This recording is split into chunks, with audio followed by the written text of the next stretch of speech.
How's it going, guys? We are back with another video here, and this video is my yearly best strategies in HUT. Okay, so I'm gonna explain to you what strategies are the best, and especially that fit your play style, because everybody has different play styles, and early on in this game I can really get a good sense of what's gonna be important. Okay, so basically we're gonna work out like this, and here we go. This is how it works. So as you can see, you have the strategies. And so I'm going to show you my current strategies, and I'm going to tell you why I play these certain strategies. Again, I'm a Division 1 player, so, I'm definitely, not to toot my own horn, but I'm definitely a player that, I know how certain strategies are going to work out for you. And, right now I'm currently in Division 2 with 1930 skill rating, because, I literally lost a shootout. I've played some Division 1 players that I've lost to, so, it's whatever, but my record's been good so far. I'm 7-2-1, and yeah, it's been a lot of fun so far.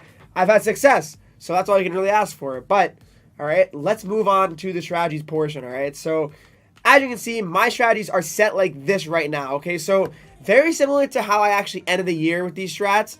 I got 1-2-2 passive going, 1-2-2 red. Then we also have this trap / forecheck kind of in the middle-ish, probably around, that's 3. 1, 2, 3. Yeah, so that's around 3. And I leave it at that because, again, I don't want my guys to be trapping too hard, but I also don't want them to be, unbelievably aggressive. But I will say, it's all situational. Strategies, to me, I really do things based on how the game is going. So, to me, it's about that in-game management a lot of time for strategies as well. Like, it's important to have a good default strategies to, put yourself in a good position to win. But there's some games against some opponents where things aren't going to go your way. So, changing those strategies in-game are very important to do. And it gives you a great opportunity to turn things around by upping the pressure or maybe trapping harder for whatever reason. Like the player can't handle when that's happening. So, I think definitely, that's, the way. I think it's definitely the way. So, changing the strats in game is going to be always helping you. Anyway, offensive pressure, I got it on standard. Again, another one that's, I'm not trying to go crazy here. I'm not trying to do anything crazy here. And, go too aggressive. There's no reason to go too aggressive here. There just isn't. I don't want anything crazy to happen. So, we got to keep it a little bit standard. Defensive pressure, we keep it at normal as well. Again, this could go up to high pressure easily if I'm having trouble scoring, which I have had trouble scoring in this game. I will say that, guys, and I'm not the only person that has. It's been hard to score in this game overall. Maybe it's because I have a low overall team. I don't really have the craziest good team, but yeah, I don't know. It's pretty wild, I'll say that. But defensive strategy I got on collapsing. This is always one that I think is important, but I'm going to get into another thing. So collapsing is really good. So, but I would say going to tight point might be something that I consider throughout the year, because I'll tell you with the next strategies I show you that I think would be good. I feel like tight point is going to be good because people are going to be shooting for a lot of tips, because deflections are pretty OP, especially if you have players that have big tipper, like Joe Pavelski's X Factor card. Could be very effective. So that's something to keep in mind, I would say. But yeah, that's something to keep in mind. But I keep it on collapsing for now. Penalty kill is large box. Power play is umbrella. Power play carries like jump. I have it on 0. Control breakout, strong side slant. I've had this as a thing for many years now. I always kind of have it on strong side slant. Defender waits behind the net for the center to swing. The center and right winger will generate speed through the neutral zone. Right winger will cut to the strong side. So I think it's just probably the best control breakout. I just like it, how it really flows. The power play breakout, 5 back. I like that, so you can probably go up as a team. You have all the players come back to the puck. Once the last player is back, all 5 players will start to move up the ice together. I like that a lot. The quick breakout, close support. Again, not trying to get crazy and, have everybody fly the zone and one turnover and I'm toast, which that's not what you want. I remember I would have strategies that would be leave zone early and, because I love playing aggressive and fast and fun. Don't get me wrong, but early on in the year, you got to chill a little bit. I want to try to, get a good team, and I want to try to win games. So I got to play a little bit careful. I'm just doing everything it takes to win at this point. But, yeah, 3-on-3 offense is passive. Offensive line, we have behind the net, okay? So, as you can see, behind the net is what I'm running again this year. So, line 1 behind the net. carry slash dump, I will have this on 0 as well. I think it's important to have your guys carry it over. I mean, of course, you're doing it yourself, and I'm saying this makes the other AI around, you know, knowing that, oh, well, I mean, this is not really that important, to be fair. I mean, you might as well put it on anything you want, because you're not going to have your AI dump the puck in for you, but I don't know, I always put it on carry. But cycle slash shoot, I always put this on cycle. I mean, behind the net is when I play, so I want my players to be ready.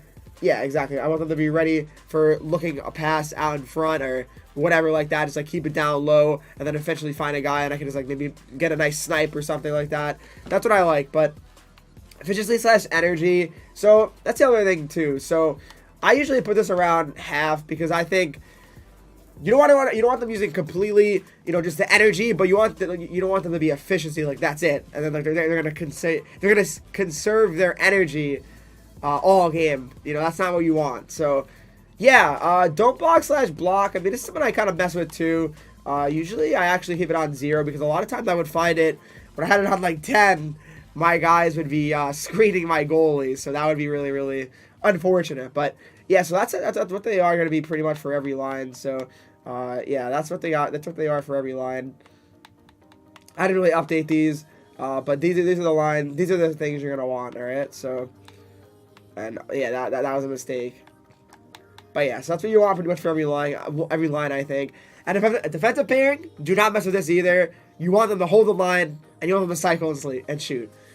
You definitely don't want them to be doing anything too crazy. I think this is definitely the perfect balance. So yeah, I mean, there's not really a balance, but it's just 0. So I mean, leave it like that, and I think you'll have a fun and really, really solid time. I think again, these strategies are gonna be good for you. I really do. I mean, if you play, you know, kind of a, you know, solid game, you like, you know, cycling it, this is your strategies. But if you don't, if you're a person that loves to shoot, if you're a person that loves deflection goals, I got some strats for you. All right, so let me back out here and save these strategies for you.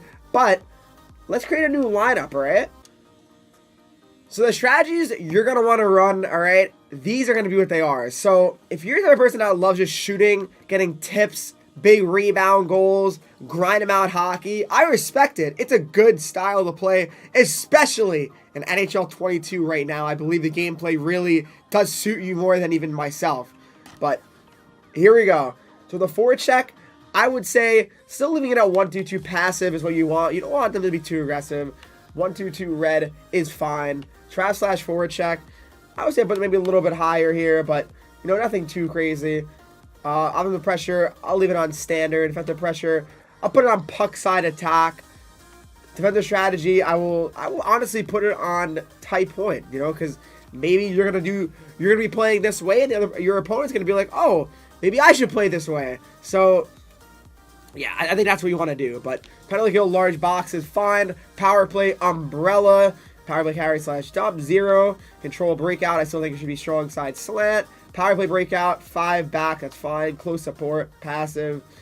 That should be good. But now, what's going to be different is the offensive lines, okay? So what I'm going to say is overload, I don't think it's going to be good because you can't really do a lot of behind the back type passes and just try to, like, you know, really do a lot of cross just like through defenders. So I personally think that overload's not really going to be good right now.